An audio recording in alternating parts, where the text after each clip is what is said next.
Hi everyone, welcome back to the shop and to a new video.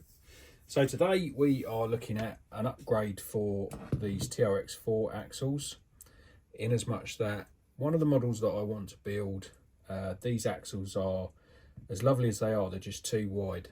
And looking on the forums and seeing a few of you guys builds, I saw that SSD do a portal delete kit. So having chatted with a couple of people that have fitted it, it is narrower, which will, fingers crossed, suit the model that I'm building. And I'm not too fussed about the portals on it. But I've got two axles here that I've refurbished, in as much that I've stripped them down. They've been in the ultrasonic bath. They've had new bearings, new grease. But what I did notice once they were back together was the pinions weren't very good.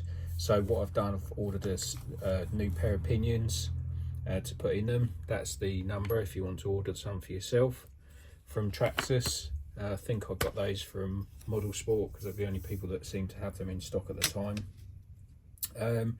And for the SSD parts, I used RC Bits. That's RCBITZ. Now, if anybody's in the UK and wants some fantastic service, I highly recommend RC Bits. I ordered the bits one day and they were there within a couple of days, delivered. Lots of updates on where they were with the shipping, etc. So highly recommend them. So let's have a quick look at the two kits, because obviously there's one for front, one for back. These are the part numbers. So we've got, the first one here is the rear axle. Hopefully you can see that. So SSD 00243, and in the back you get the two adapters. You get new stub axles and the bearings. And then for the front, obviously because you need the steering, you get a set of C hubs and you get your adapters as well. So let's get them open and let's have a look at the parts. Okay, so just to recap, we've got the rear axle set there. Hopefully that will focus. So SSD 00243 is for the rear set, and then SSD 00245, that's for the front set. So here in the UK, these cost me around £100 delivered for both sets. So I didn't think that was too bad, bearing in mind everything's CNC machined out of aluminium, so it should be pretty hard wearing. Obviously the stub axles are hardened steel. Bearings look nice quality, metal ball race bearings, and you get the hardware that you need to put them together. You get a decent set of instructions for both sets.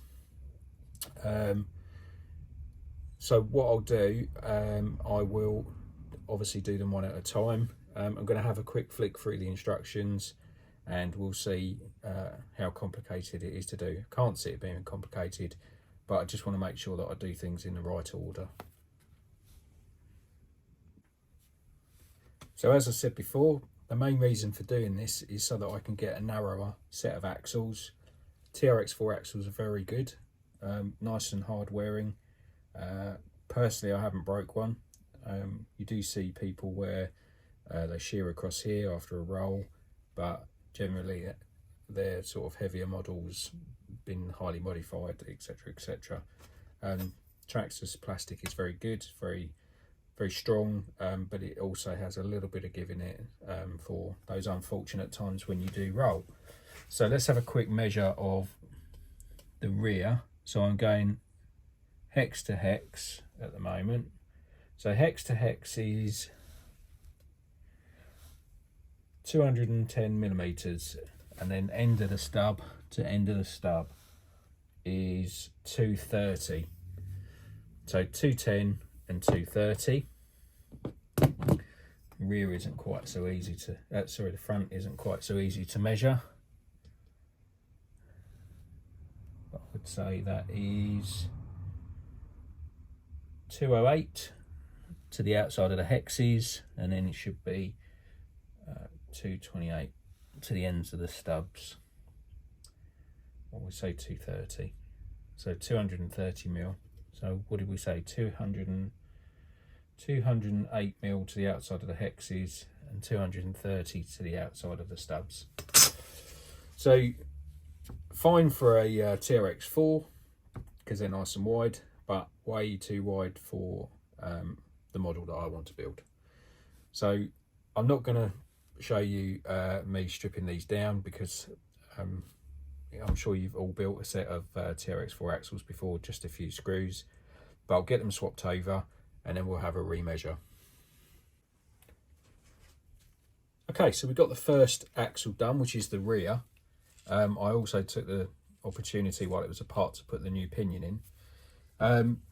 Didn't do a fair measurement actually, to be honest, on the first one. I forgot, because these axles have got a lot of upgrades, it's actually got a set of hex extenders on as well.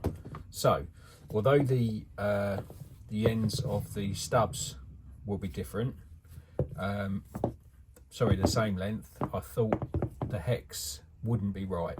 So what I did, I measured this axle, which is a standard axle, and that came out at, I believe it was 197 to the outside of the hexes.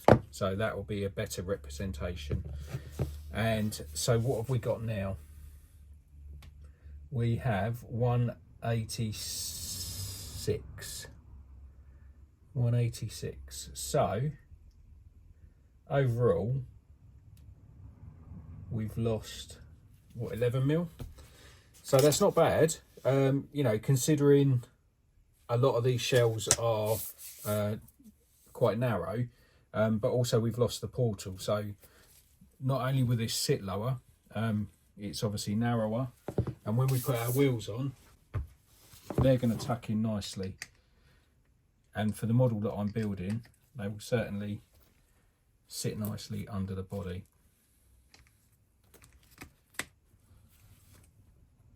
So there we go. So that's the portal in comparison. And I think you'll agree that is going to look good under any model. I don't want to say what one I'm putting it under yet, because hopefully you're following and you'll see my builds. But definitely pleased with that. And I won't do the front as well because it will get long and tedious and boring. But all I can say is the parts are very nicely machined. Everything went together really well. The instructions were spot on. The only thing that I've noticed that you don't seem to get for the fronts is the little bushes that go in the C-cups here. So I'll probably end up making some fresh ones out of brass, just because you know, everything would be nice and fresh and new then, rather than the ones I've got here, which have probably got a bit of play in them. So thanks again, thanks for watching the video.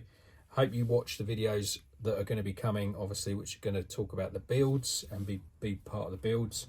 And again, big shout out to RC Bits in the UK for helping me out with these parts. Thanks again, guys, and I'll catch you in the next one.